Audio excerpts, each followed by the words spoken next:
Dukey03 here, and I'm going to be counting down the top 5 classic Disney games. Now, Disney has had a lot of games over the years, from DuckTales all the way to the Kingdom Hearts franchise, but for this video, I'll only be including games from the NES Master System era to the Genesis Super Nintendo era. I obviously can't fit all of the great classic Disney games on this list, so if your game isn't on here, feel free to mention it in the comments. Let's begin!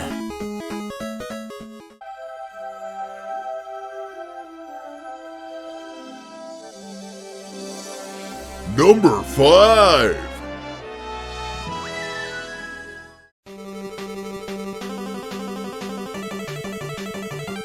Number 5 is one of my all-time favorite co-op games.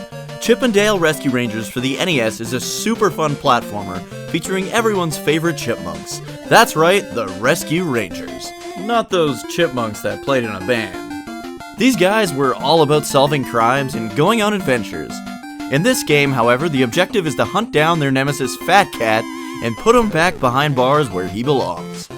This game has all kinds of different enemies, from giant robo-dogs to, teddy bears that shoot their, even zippers along for the ride.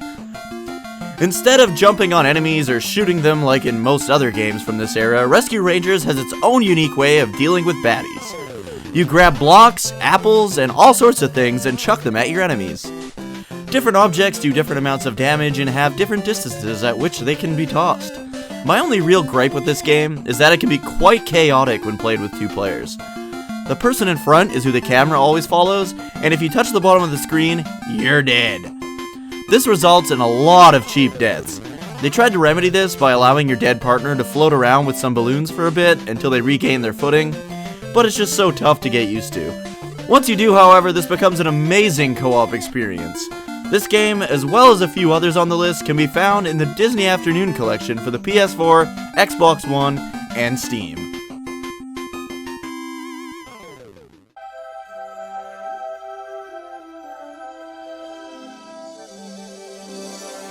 Number 4.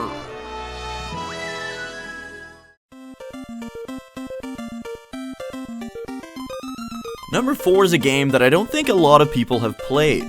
Growing up with a sister and 3 female cousins, I spent countless hours playing this game. The Little Mermaid on the NES is surprisingly an amazing game. I don't even really know what genre this game would fit into. I guess think Rescue Rangers and Bobble Bobble style combat, with maybe Echo the Dolphin style gameplay? I don't know. I enjoyed this game a lot more than I've ever enjoyed Echo. In The Little Mermaid, you basically play through the plot of the movie, but with a bunch of extra stuff tossed in there to add more levels and bosses. In the game, there are treasures hidden on the seafloor that you can uncover with your tail, as well as seashells and treasure chests. You actually level up your tail's bubble shot's range and attack power by taking the seashells and bringing them to the treasure chests. The stage variety here is pretty damn good, as well as the different enemies that you'll encounter. My favorite boss fight is probably the walrus in the ice stage. It's kind of neat because you can go on land outside the water, but Ariel just kind of flops along like a fish until you get back into the water. The final boss fight with Ursula is also really fun. Unfortunately, you won't find this game on any of the modern Disney collections, so if you want to play this bad boy, you've got to track it down on eBay, where you can get it for around 15 bucks, which isn't too bad.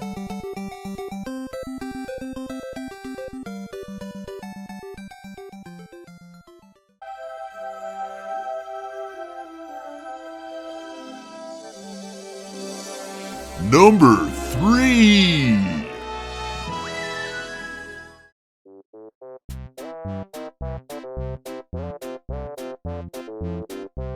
Now this is a game that I'd always put behind others when it came to Disney games on the Genesis. I always had more fun with Aladdin and The Lion King back then for some reason. When I went back and replayed all these games for this video, however, I found The Jungle Book to be way more enjoyable than those other 2. Don't get me wrong, Aladdin on the Genesis is a great game, but some of the level designs are downright atrocious. The Lion King, on the other hand, was only actually fun for about 2 levels, then the game became brokenly difficult. I do enjoy some levels in The Lion King, especially the final stage, but you can't make my top 5 when you've got less than a handful of stages. Sorry, pal. The Jungle Book stages are, for the most part, fairly unique. Sure, a lot of them take place in a jungle setting, but you've got unique gimmicks in pretty much every stage. From floating down the river on Baloo the Bear, to the March of the Elephants, to King Louie's kingdom collapsing. In this game, you have to go throughout the levels collecting a set number of gems, and then usually head to Bagheera. The platforming and stage navigation in this game is just really fun. I think if you didn't have the compass sort of guiding you to the nearest gem, this game would probably have been a nightmare. But no, this game is like a run-and-gun game with tons of exploration. There's a whole assortment of different weapons you can get, there's bonus stages, and really fun boss fights. I'd say my only real complaint with this game is how buggy the final boss fight with Shere Khan can be. I don't know if these pillars have glitched up coding or something, but I eventually realized that as soon as the pillar starts to crumble, it's an instant death trap. All in all, this game really is one of the best classic Disney games, and one that I feel is often overlooked.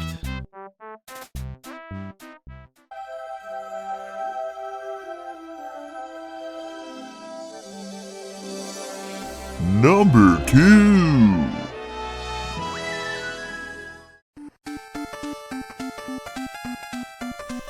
Have I ever brought to your attention how much I love Mega Man? Well, I do, and Darkwing Duck is a fantastic Mega Man clone. You've got excellent run-and-gun platforming, some special weapons, and great boss fights. They didn't just leave it at that though. In Darkwing Duck on the NES, you actually have the ability to grab onto and hang from ledges. This changes everything. Pretty much every stage in the game utilizes this mechanic, and they utilize it well. The enemies in this game are also really awesome. You've got your regular grunts, your flamethrower dudes who remind me of Super Mario Bros. 3, and of course, Sniper Joes. Turtle Joes? The plot of the game is your standard Darkwing Duck plot. Someone is terrorizing some part of the city and it's up to you to take them down. You can select your stages much like in Mega Man as well, until you eventually track down the whereabouts of the notorious Steelbeak.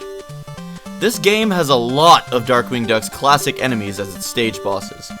Unfortunately, they are missing my personal favorite villain, Negaduck.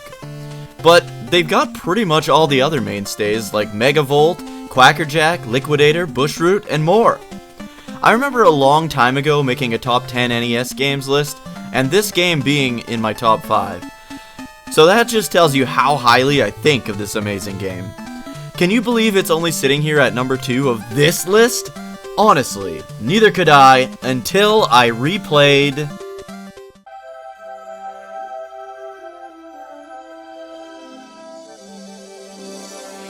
Number 1.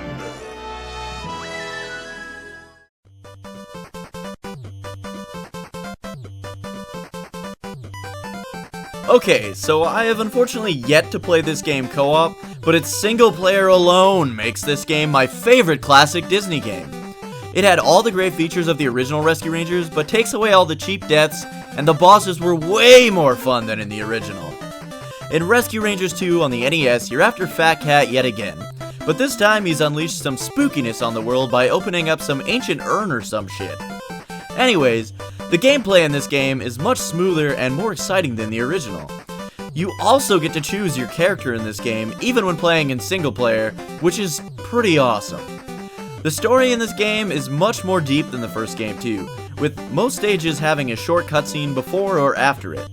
I guess the biggest reason this game is so great is its massive fun factor and variety when it comes to the levels and enemies. I honestly did not expect this game to be on the list, let alone topping it. But when I went back and replayed it, it was definitely the one I had the most fun with, and I replayed a lot of games for this video. The only downside of this game would be that a lot of the transition points for the stages are delegated to a specific spot on the screen, which was kind of annoying sometimes, but it's not really that bothersome.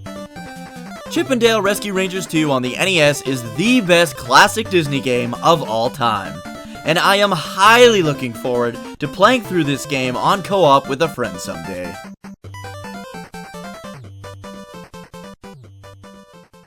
Alright, so before I go, I suppose I should tell you to like and subscribe, and of course to check out my Twitch channel where I'm streaming at least 2 nights a week. Mostly Mega Man, Dragon Quest, and Final Fantasy games. A couple honorable mentions I'd like to drop here would be, of course, Aladdin for both the Genesis and the Super NES. Both are pretty good games in their own right, despite being so different. Also, Aladdin on the Sega Master System was surprisingly fun, despite it being so incredibly simple. Last but not least, I'd like to bring up another not so well known classic Disney game called Adventures in the Magical Kingdom. This is like a set of different types of games all merged into one.